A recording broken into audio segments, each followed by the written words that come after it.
Hey y'all, I'm Dia Direct. Welcome y'all to the Superpower Podcast, where women of power and women with powerful stories testify. And there is nobody more appropriate to talk to you about that than Leah Frazier, who is multi-hyphenated, okay? So she's an attorney. She is a fashion guru. She is a PR guru. And latest on her list, she is also a woman who is a leader in sound baths and also meditation healing, right? Which is what we all want and need in some form of fashion in our lives. So Leah, I can't keep up with you ever, but so happy that you made time in your schedule to join me here on the Superpower Podcast to talk about your journey of what it looks like to heal and ultimately be happy as well. So welcome. Thank you for having me. I like the introduction. You captured it all. There's so many things. And, as I thought about where to begin, why not start at the top? Because you did spend all this time, energy, money to become an attorney. And it's very prestigious to be an attorney. And you walked away from that. Just talk to me about not only when you walked away and why, but how you felt about making that shift, because there's so much put on that position. Yeah, law school takes a while, and I did the evening track. So, if you go full time, you can get out of there in 3 years. And so I was in the evening track because I worked during the day to help pay for law school. And so it took me about 3.5 years. I kind of sped it up at the end.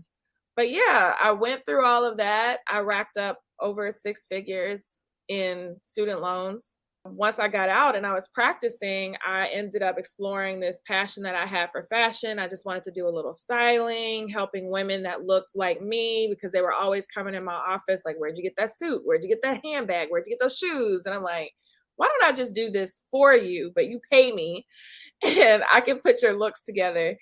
And that business ended up really being very successful because word of mouth started spreading around amongst all the attorneys. Like, go see Leah. She'll pack your bags. She'll get you fly for your trips.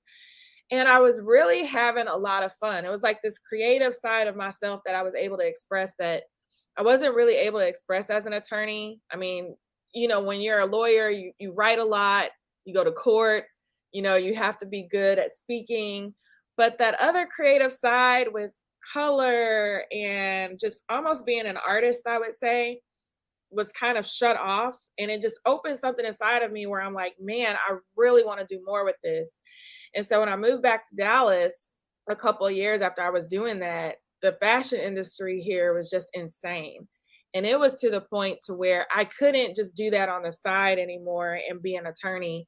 I was forced to make a choice because I was exhausted being an attorney by day and then trying to go all to the fashion events at night and network. And so I decided to take that leap. And to your point, I didn't really question kind of taking that leap. It didn't make me really feel a certain kind of way. I just knew I was having more fun over on that side. And so I didn't mind leaving the practice of law. I think more so for me was everybody else around me freaking out. Like, who goes to school that long, invests that type of money and says, I think I'm gonna be a fashion stylist now. So to them, it didn't make sense. But for me, I'm so gritty. I was like, oh, I'm gonna make this work and I'm gonna make y'all see.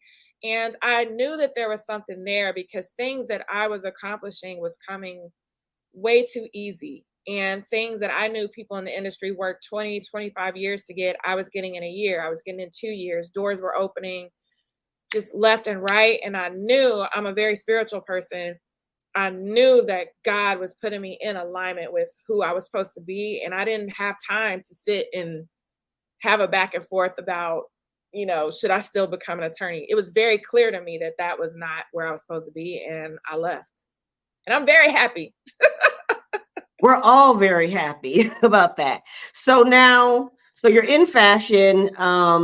You're moving and shaking. In fact, when I moved to Dallas in 2007, I remember being in the Galleria Mall and seeing you do a fashion event there. And I was like, who is this Black girl doing all this stuff in Dallas? And we didn't meet till many years later, but I knew who you were for many years before that. And so I can attest that you were definitely making moves in Dallas in the fashion world. And so how did that then lead to PR, which is a whole nother monster? So I'll actually backtrack. When I started my fashion business, I started a small blog on the website. A lot of what I'm telling you is more like intuition. It wasn't because I was trained or educated. Something just told me to do it, and I just did it. So something inside of me said, on the website, you need a blog because you're new in this industry, but you can write. And so you need people to believe that you are the expert or what you're telling them. So start the blog.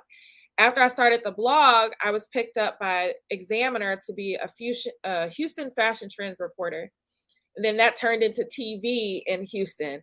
And so by the time I made it back to Dallas, I really had, a quite extensive like editorial background, so to speak. And so all of those opportunities were opening up because of media, not more so of my styling, but more so and so in doing that, just like you being a storyteller and having to interview so many designers, retailers, stylists, doing the style segments on TV, I started almost having this Rolodex. I sit next to the same bloggers at the show.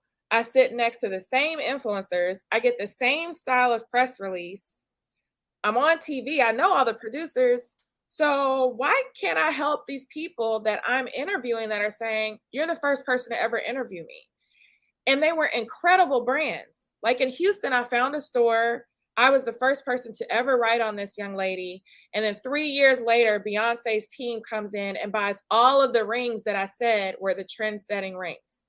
And she was like, you caught this 3 years ago. There was another designer. I was like, those bags, that is the bag. No one would cover them. Leah covered them. 2 years later, thank you so much. I was just featured in British Vogue. They said that this was the it bag of the season. Wow. I said that. So I decided in 2016 to help those businesses just like them. Mm-hmm. See something in them. And I'm like, if I'm a trusted voice, I want to be able to go to magazines, media, TV, and tell your story in a way that helps them to see what I see. Because they're swamped. They don't have time to climb through it. And so that's right. how Free Media was born. I love that story. When people are in the midst of creating and being, it is really hard to promote yourself at the same time. And so everybody can't be a publicist in all arenas. So it's nice that you can specialize and then you build from there. And then we begin to know you more, or at least, I don't know what it is about what you do. It's like you go from industry to industry, but then whatever you decide you're going to be in that particular moment, that's what we're really focusing on. And so most people are worried about branding and about doing too many things and how people will take them seriously or not if you change from one lane to another. And while I know we're in a time where that's changing a lot, you did during a time where it wasn't popular, or where it wasn't really popular to be more than one kind of brand. So talk to me about your inner being or your skill that allowed you to kind of quiet that noise and go into yet even another different industry, which is now the well-being industry. I'm so glad you brought that up, because for years, now this is the one area where I was like, girl, you spent all these years teaching people personal branding and you're doing the exact opposite of what you taught people. However, there is a piece that I do tell folks when we talk about the branding discussion, and it is to be completely genuine and authentic to who you are and what you value.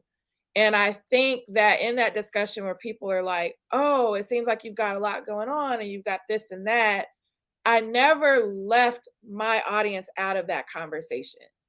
So it's not like I picked up something one day and it's a completely different lane and they weren't aware. If I cultivated that audience, they go everywhere with me. I'm either educating them along the way or I'm telling them the reason why I'm shifting into this lane. So when I was in fashion, even as an attorney, Instagram wasn't even out then. So the only thing I had was Facebook. I was posting on Facebook. I'm at this fashion show. I'm learning the fashion trends. I just left the law firm. And so that I would take a selfie and I would post it. People were following on that journey. Then when I shifted and started Think3 Media, it made sense to them. Oh, we see you on TV. We see you doing this. So in the wellness spectrum, when COVID hits, and I can have an honest conversation online that I'm not doing well, or for whatever reason, my body's telling me, Leah, get out in the sun. Sitting outside almost every day, eating in the sun because my body's telling me this, not knowing that with everything going around me, you may be going through a depression. Then I find myself at the studio and I'm documenting that. I'm posting that on Instagram. I'm posting it in my stories. So this audience is going along on this journey with me as I'm being honest and authentic to them, what I'm dealing with and the businesses that are kind of helping me. So it wasn't foreign to them that I ended up taking training in meditation. And then when I graduated, they saw that. And then when I started Leah Heals, they saw that. And then they started coming to my classes because they couldn't believe it. Like, all right, we know you're good at Think3 Media and being a publicist, but we got to see this girl rock it out in a meditation class. And so now they're following me along on this journey. And I think the most groundbreaking thing happened for me about a couple of weeks ago. My mom called me and she was just saying how proud she was. And it was like we had like a really where I felt like my mom saw me. And for her to say, and I won't cry, maybe I will, maybe I won't. Just to say, like, I'm so proud of you because you are you. Like you don't care what people say. You're going to do what makes Leah happy at the end of the day and you kill it. And I was like, that's all I want at the end of the day is just to be seen. I don't like to hear like, oh, I just see you're doing this and that. No, this is a woman who is like an onion discovering gifts that God implanted on me. And I'm taking y'all along this journey of discovery, but also one that says that like use me to mirror to other people, to not be afraid to put yourself out there in this exploration of your gift. And you don't have to stay stuck in one area of your life if you're meant to evolve in another. And I think taking that audience along with me, to my mom's point, allows them at one point to say, man, I'm so proud of you because you really don't care what anybody says. You're going to do what you want to do at the end of the day and you're going to kill it. And I want everybody to be able to achieve that or at least explore that in their lives at some point. I want to just take that in for a second. Yeah. Because so many people are afraid to really follow their heart's desires and to give themselves permission to change their mind about what's working for their life. And because they may get a certain payoff from doing one thing, they're afraid of what that cost might be financially, status-wise, but more importantly, it's because of their own struggle of how they see themselves. And so we become so attached to titles and positions and the feedback that we get from those things that we often become a prisoner of the thing that is supposed to give us freedom. Yeah. Hey, sis.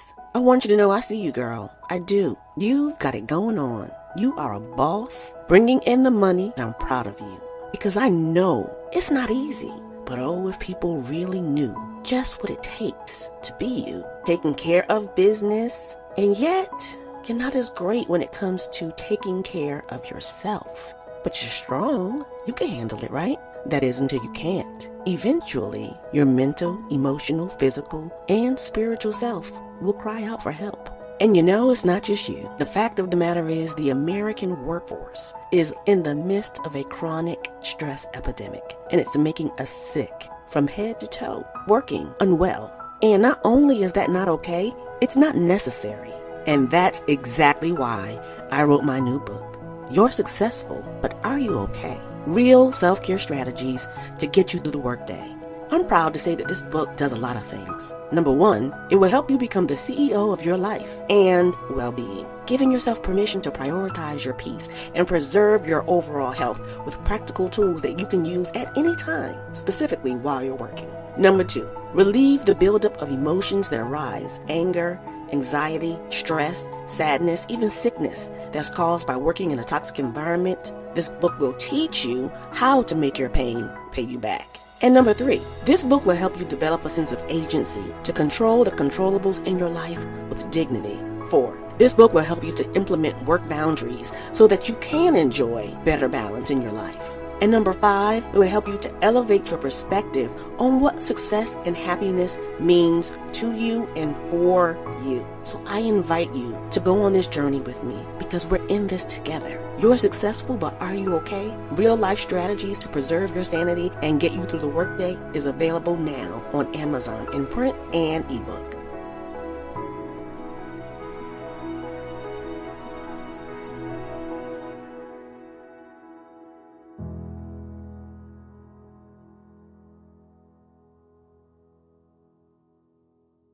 So let me ask you, because this is the Superpower Her podcast. Leah, what is your superpower? What is my superpower? Not that you have to have just one. I really think that my superpower is really trusting in my intuition. And I think a lot of that has to do with just being so secure with myself and almost listening to this ongoing conversation with God. Or for many of you, if you have a higher power or not, but I'm always in tune. And so when that shift comes and it's like, dang, can I just be in this lane for like 2.2 seconds before you shift me again?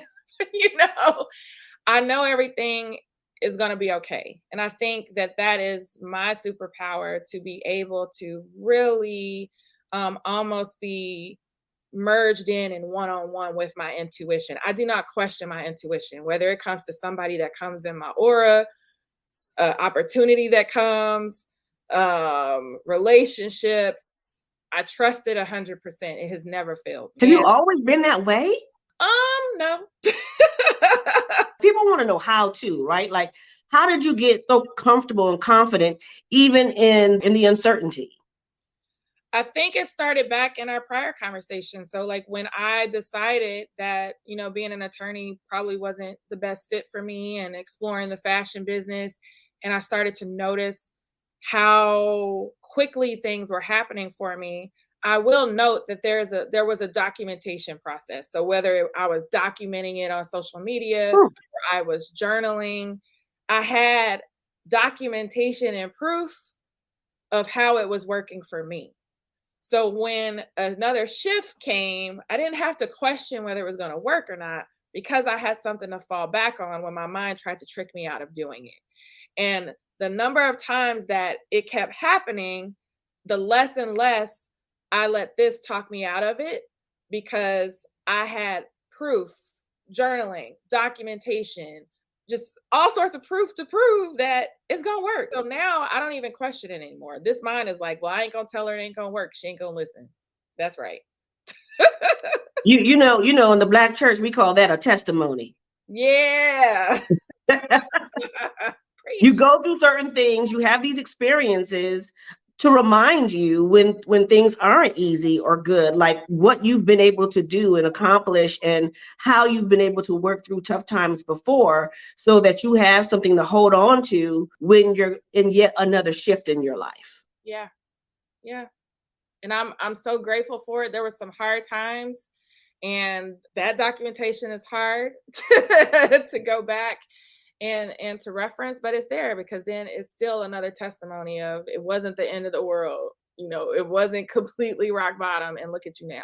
Can you tell me about one of your hardest times, what happened and how you were able to push or work through? Yeah. So probably a couple years after I decided to go full time into entrepreneurship, I literally ended up losing everything.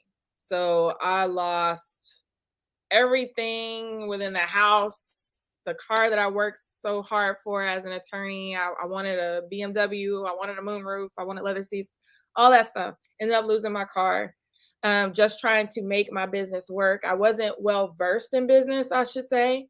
And so it was a very hard lesson. But when I started coming to grips to say, oh, well, let's see if you can sell all the TVs and like, what can you do to generate this income just so you can figure this thing out, that's when I knew how much I really cared about making it work. And I really learned how much grit I had. But it was a hard lesson because I won't lie to you, like, if you go into fashion styling or personal shopping, it's because you like to spend money. You know?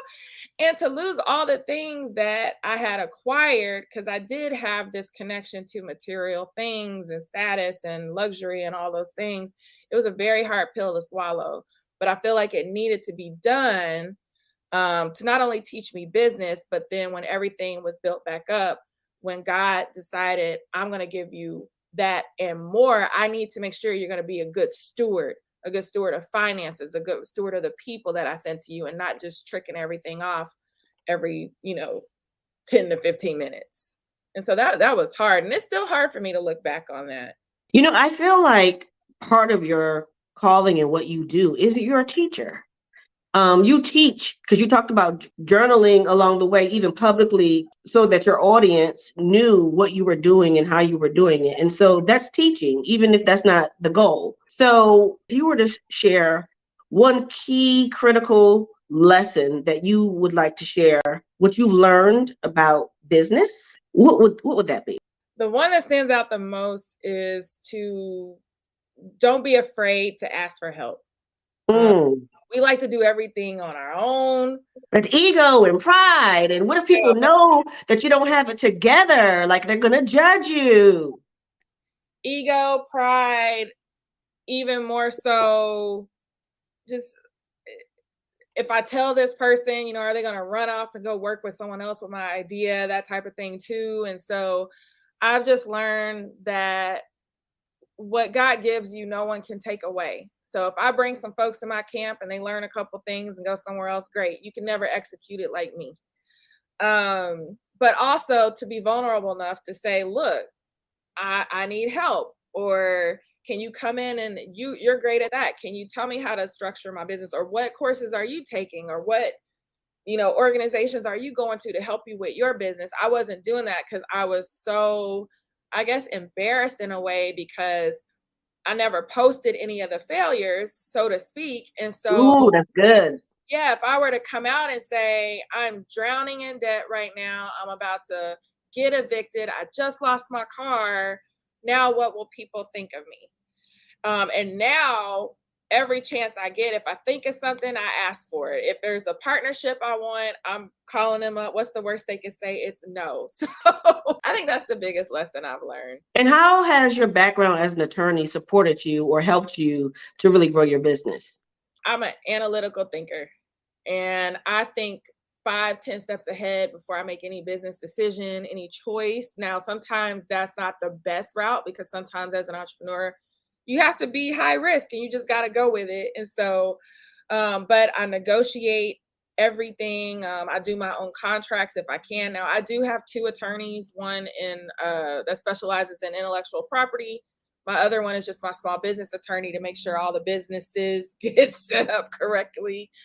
But as far as like basic contracts, negotiation, just really able to analyze the situation and make the right choice, I think that has helped. As a lawyer, you have to do a lot of writing as well. So with these press releases, Lord, that helps.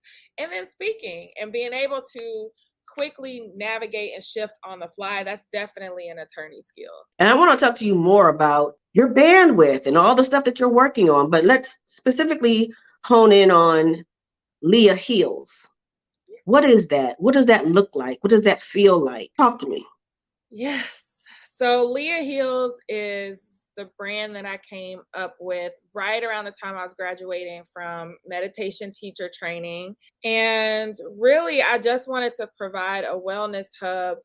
When I was thinking about the target audience, it was mostly for the Black community, where it's like, I want to make certain wellness modalities and techniques okay, whether that's meditation, whether it's rooted in Buddhism or whether it's Tibetan or it was founded in Indonesia or whatever. All of the principles are spiritually the same across whatever religion. And I wanted to be able to educate my community on that so that we can get past a lot of our hurts and traumas, especially what we're holding in our bodies that's killing us. If I gotta be the person to let you know or to teach you, because I love how you said that I'm a teacher, then I want it to be that person, and I want it to be under the brand of Leah Heals. And so that is, and it's a safe space as well. I want people to feel safe with me.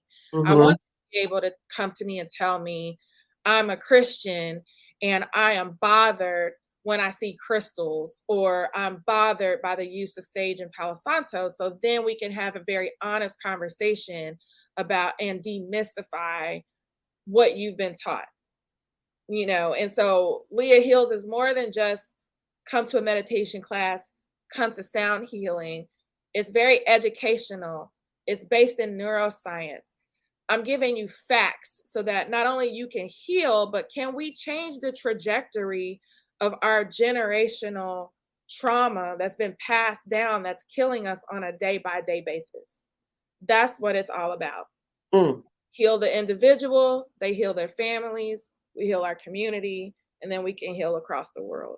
That's so powerful. And I do know that we get stuck in ideologies because we don't want to betray our faith. We don't want to betray all the things that we've been taught. But one thing I learned, even as a believer, is that God is not afraid of us learning. Like, it's the old school tradition of people not wanting to be wrong about anything more than they're interested in discovering truth. Because to your point, the basic principles, regardless of what you call your religion, are very similar. The biggest difference, I would say, in most religions is the Jesus factor. But if you want to talk about the practice of what works, like karma or giving and receiving or doing unto others as you would have them do unto you. Christians may call it that. Or, if you're a Buddhist, you may call it karma, but it's essentially the same thing. And we're just so afraid. And when you think about that fear and how it permeates itself, even from a racial perspective, it's really the fear of the unknown that keeps us bogged down and bottled up and limiting ourselves. And so in the spirit of discovery, are you only focused on women? No.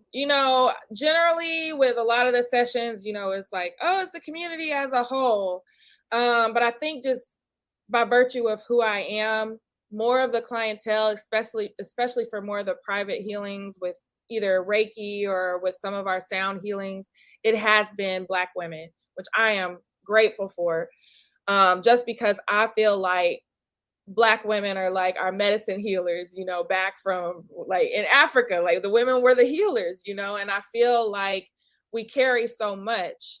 And if all of that can be broken up and unlocked and released, and that load is lighter, that can translate to our men. It can translate to our children. So I love that the majority of who I service on a private level has been Black women, but generally, a lot of the group sessions are for the community. Well, that leads me to the question that I was going for, which is specific to Black women. What has started to come up that's pervasive in this healing process in terms of what they're struggling with, what they're bogged down with? What do you find being like the primary illness issue? So there's two that I see. The first one being, and I think you've addressed this so many times, Black women are taking care of everybody else and they don't take care of themselves. And almost in a way of being an empath where you're absorbing everybody's issues, everybody's traumas. You're the caretaker for everybody else, but you're not in a healthy way releasing that. So then it comes in and it gets stuck and it weighs you down, and then emotionally you suppress it down because society's telling you got to be the superwoman and you're strong, and it just lives there and it houses itself there down to the point to where you can't even breathe. Most of the women that come to my class cry 2 minutes in. We haven't even reached the practice yet. I haven't even banged on a gong. I haven't even struck one of my bowls. And they're losing their minds because it's the first time in their life that someone allowed them to breathe with their entire body, where they have exhaled and truly released instead of just holding it, doing fight or flight, emergency survival breathing 24/7, 365 days out of the year. For the first time, they know what it feels like to release and exhale. That's number one. Number two, a lot of our trauma is held in our sacral region, right between our pelvic bones. We hold all our stress right in between our hips. And so that is, and to me, my theory, I think a lot of that was passed down from slavery, from our grandmothers, mothers, all the way back. Our trauma of being raped as Black women, I really feel like that has been passed down, that we're still housing a lot of that internally in that region. And it's just tight and it's stuck and we're not free. We're not free sexually. We're not free creatively. I do see us kind of being liberated, but when I'm talking about energetically, when I'm working on these women, it never fails that when I'm testing the energy in that area, there's almost little to no energetic movement. Really? I'm not even kidding. That's so interesting because we're very expressive in that area when we dance. But we've got to do more of that, right? We've got to have more movement, and we've got to create more breath work that is within that region. I love Queen Afua because she has womb yoga, and it gets it loose and it gets it tight, and it's allowing that liberation in that movement within that area. But what happens is you can dance all day long. Mm-hmm. But if you're if you're the woman that's the caretaker for every single person, and you're constantly doing for everyone else and not yourself, in a very subtle way, you're still suppressing your joy and your passion and your creativity. So you can womb dance all day long, but once you're done with those 30 minutes, if the other 6 days of the week, you're taking on everyone else's stuff and stifling who you are, where you want to be, it still gets stuck, and it's still. Mm-hmm. And when we dance, it's not very intentional. We're actually responding to something else, but it's not necessarily with the intention of releasing anything. Yeah. I tell women that come to me, like, look, it's going to feel weird, but when you come to my meditation class, if that's what we found, butterfly, the legs open, lay down, and do your entire meditation like that. Heart open, chest fully open. And just allow, when you're doing breath work, imagine bringing that breath into that sacral region. And when you exhale down. So it's almost like you're doing this cycle, and start freeing that up. But you have to be able to butterfly open and start circulating your breath there, which is our life force energy that we do not use enough. So what's your personal or go-to practice when you're feeling stressed out? Meditation. But if I'm super stressed out, I will specifically do some sort of breath work meditation. So it has to be specifically like breathing, because I know if I can breathe deep, it'll reach that vagus nerve, or it'll signal to my brain like, sis, you got to calm down. What's a vagus nerve, and what is meditation for people who don't know? I'm not a medical doctor, but your vagus nerve is connected to like your central nervous system. And it is one of the indicators that once you get really breathing in your body, it does help you to get super calm and super relaxed. I partner with a couple of chiropractors that have dry needling, and what they'll do kind of right here in your ear area. Again, I'm not a doctor, but there's a point where they can put that needle, which looks like an acupuncture needle, in your ear, and it'll hit your vagus nerve almost immediately and get it calmed down. So we were working on a technique of combining that with a little bit of a sound bath for folks that are super just overactive and can't get their brains to calm down. So they specialize in that treatment for the vagus nerve as well. I love that. I really want to try acupuncture. Yes. Have you done it? I have not done that type of acupuncture, but I have done the dry needling where they've done it in my back. I've done it for the vagus nerve. And yeah, we've done it down the back, down the legs. Yeah, because that nerve goes pretty far down, they were telling me.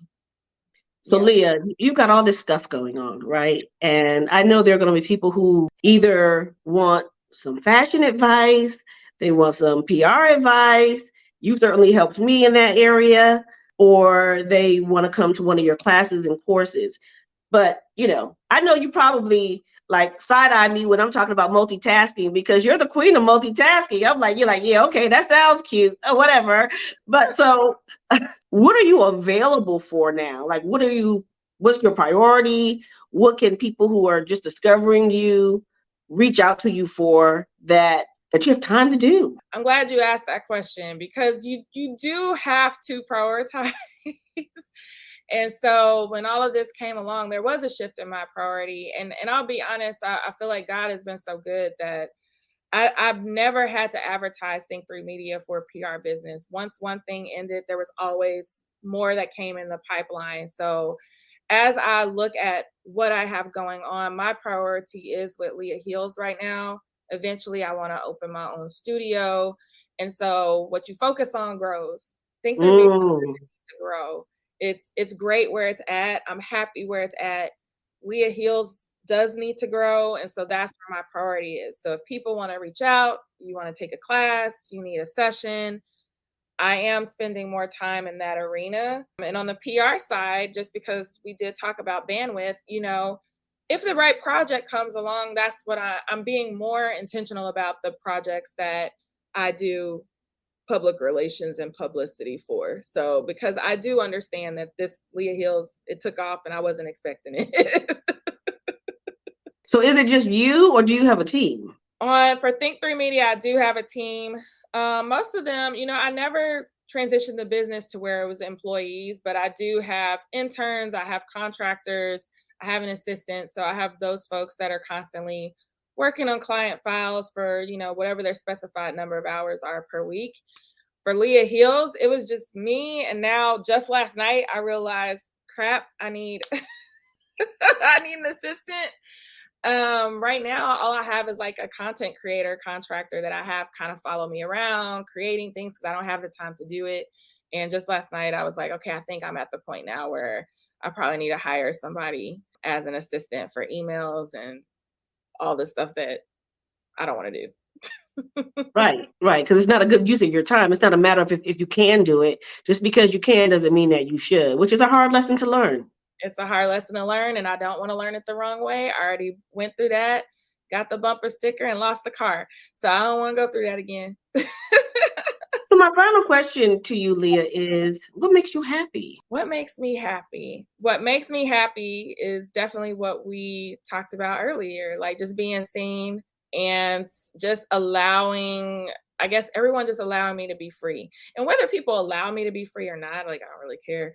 But there's a joy that comes with it where I'm around people who just appreciate me for who I am in that space and in that time and in that moment. There was so much growing up where people made fun of me or, I wasn't Black enough or I didn't talk Black enough and I didn't do this and I didn't do that.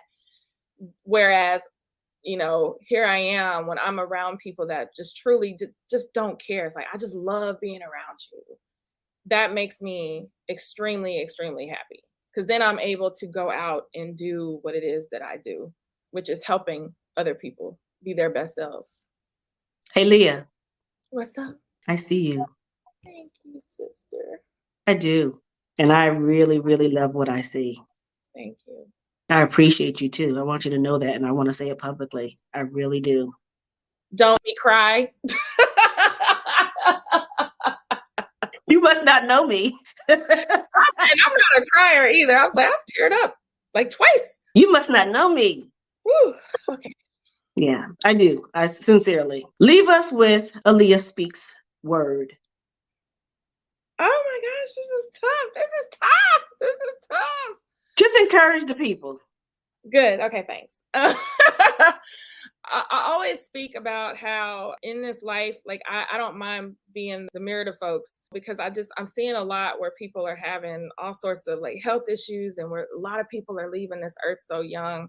I think my life is a testament that if you have something, your intuition is telling you to go in a certain direction, or you have a little gifting that's trying to peak up, just explore, just discover. Like you never know, it could be that next phase for you. It could be the thing you are always searching for. Don't be afraid to try it out. If you go along the process and you get stuck, then don't be afraid to ask for help. And I just don't want people to go through life like a hamster on a wheel. It's such a beautiful place to be in when you're genuinely exploring every single aspect of yourself unapologetically. It's a more beautiful place for me than was when I was an attorney and I was kind of like in this box. Explore, don't be afraid. And to your point, asking questions, ask why. Why do I think that? Why do I believe that? Why can that not work out for me? And keep going down that trail. I think you'll be surprised at what you find out.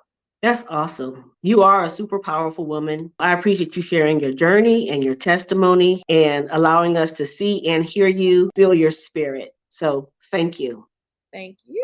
If people want to get in touch with you, where do they go, Leah? I have to do the PR part. If you want to get in touch with me, you can email me, Leah at think3, spell 3 all the way out, media.com. And I'm super responsive on DMs, surprisingly. So you can send me a message on LinkedIn or on Instagram at the Leah Frazier or at Leah Heals. Awesome. Well, we're glad you're in the healing business. And I believe somebody's heart has been healed in this session. So thank you so much. See you later, girl. Bye. And y'all listen, if you like this podcast, share it. Share it with people who you know need it, right? Share it, comment on it. And let's keep this going so more and more people can get healed and walk in their power. All right. I'm your girl, Dia Direct. Until the next time, reach me at DEYA Direct everywhere on social media and at diadirect.net. Hey, we all want that upgrade, right? And we do. We upgrade our hair, our homes, even our cars. But sis, I want to know, what are you willing to do to upgrade your life and your heart? You've probably thought about it, but haven't done anything about finding a life coach. So today is the day. Learn more about finding a life coach to partner with you and to help you reach your happy place, that next level that you know you're supposed to be at. Go to diadirect.net. That's DEYA Direct. Click on the coaching tab and schedule your appointment today.